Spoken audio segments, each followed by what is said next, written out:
विमल बोलो जुबा केसरी, हर पल मनाओ केसरी त्योहार। राजीव, आप लगातार वहां बिहार के माहौल जो है दर्शकों तक आप पहुंचा रहे हैं, लेकिन कल की वोटर अधिकार यात्रा के समापन के बाद अब सबसे बड़ा सवाल कि इससे हासिल किसको कितना क्या हुआ, कितना किसका फायदा हुआ, कितना नुकसान हुआ, क्योंकि कांग्रेस तो इस वक्त और खास तौर से राहुल गांधी तो लोकप्रियता के ग्राफ पर सवार होते नजर आ रहे हैं। पहले एटम बम फोड़ते हुए नजर आए, अब हाइड्रोजन बम फोड़ने की बात कर रहे हैं। तो अब ऐसे में यहां पर बिहार की राजनीति और ये एसआईआर का मुद्दा कितना ये जो है मिलता हुआ नजर आ रहा है, कितना समन्वय दिख रहा है इसमें, जनता कितना टचिंग जो है कितना टच से नजर आ रही है।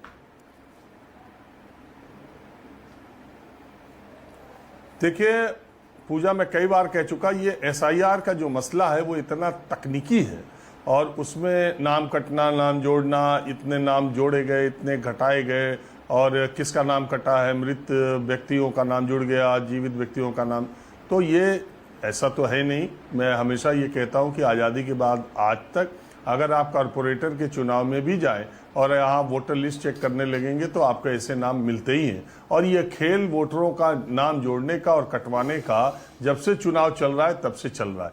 इस बार इस चर्चा को महादेवपुरा की अपने रिसर्च के आधार पर जो भी गलत सही भ्रम पैदा किया, सच पैदा किया, मैं ये नहीं जानता। और ये काम इलेक्शन कमीशन का था कि चुनाव 7 अगस्त को जो प्रेस कॉन्फ्रेंस करके राहुल गांधी ने बातें महादेवपुरा के बारे में कही, बिंदुवार तरीके से इलेक्शन कमीशन उसको खारिज करता या उस पर अपने तथ्य रखता तो बात कुछ समझ में आती। अब राहुल गांधी ने जो बातें कही, आपको पता है इलेक्शन कमीशन ने सिर्फ ये कह के कि ये भ्रम फैलाने वाला है और ये कह के कि उनको शपथ पत्र देना होगा, और इसमें बातें खत्म हो गई। जो कहना था भारतीय जनता पार्टी के प्रवक्ताओं ने चुनाव आयोग की तरफ से बातें कही। तो कहने की बात यह है कि उस पर कोई जवाब उस तरीके से आया नहीं कि राहुल गांधी की आरोप सच है, गलत है, उन्होंने भ्रम फैलाने का काम किया।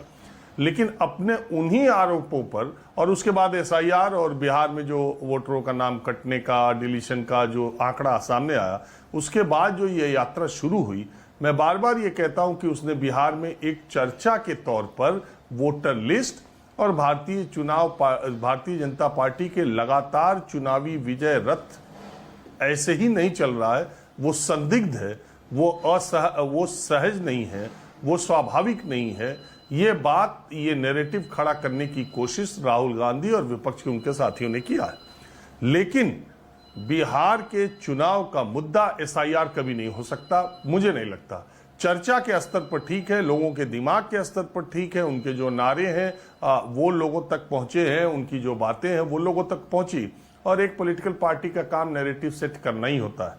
और ये पहले से उम्मीद थी पूजा कि जिस दिन ये आखिरी जनसभा होगी या जिस दिन इसका समापन होगा, उस दिन महागठबंधन के नेता कुछ न कुछ एक बात जरूर ऐसी कहेंगे। और राहुल गांधी यहाँ जो हाइड्रोजन बम की बात करके कर गए हैं, अभी उनके एटम बम और महादेवपुरा को बोलते हैं, और हाइड्रोजन बम की बात करके जो गए हैं, वो निश्चित तौर पर एक और प्रेस कॉन्फ्रेंस और एक खुलासा जो कि चुनाव से ही जुड़ा होगा, वो बिहार चुनाव की तारीखों का ऐलान होने से पहले होगा और वो इसी सितंबर में होगा, ऐसा संकेत उनके पार्टी के नेताओं ने दिया। अब बार बार विपक्ष और राहुल गांधी इस कोशिश में लगे कि देश की जनता के दिमाग में ये बात रखी जाए कि ये जो पिछले कुछ दिनों से आश्चर्यजनक चुनावी नतीजे, मैं कहूंगा कहीं कहीं जो आए हैं, वो ऐसा नहीं है कि वैसा ही जनादेश था और वैसे नतीजे आए हैं। इसी के इर्द गिर्द वो चाहते हैं कि पूरी बहस चलती रहे। लेकिन मैंने जैसा पहले कहा, मुझे बहुत संदेह है कि एसआईआर यानी वोटर लिस्ट का मुद्दा बिहार में कोई चुनाव का मुद्दा है।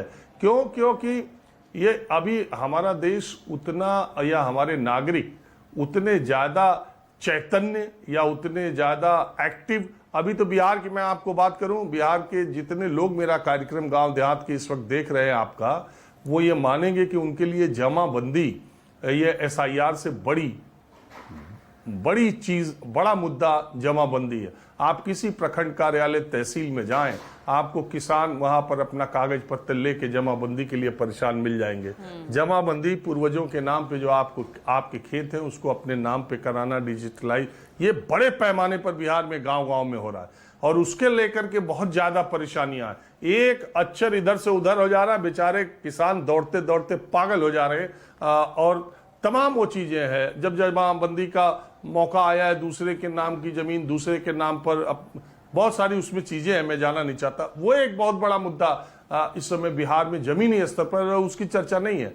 तो बात यह है कि इस पूरी यात्रा के दौरान राहुल गांधी तेजस्वी महागठबंधन ने एक नैरेटिव सेट करने की कोशिश की है कि बीजेपी ऐसे ही चुनाव नहीं जीत रही है, उसमें कुछ झोल है। बिल्कुल, तो यहाँ पर कई ऐसे सवाल इस वक्त खड़े हो रहे हैं। अब ऐसे में कितनी सफलता ये वोटों में कितना बदल पाता है उनका ये नैरेटिव, क्या लोकसभा चुनाव जैसा ही असर होगा, ये बड़ा सवाल है। लेकिन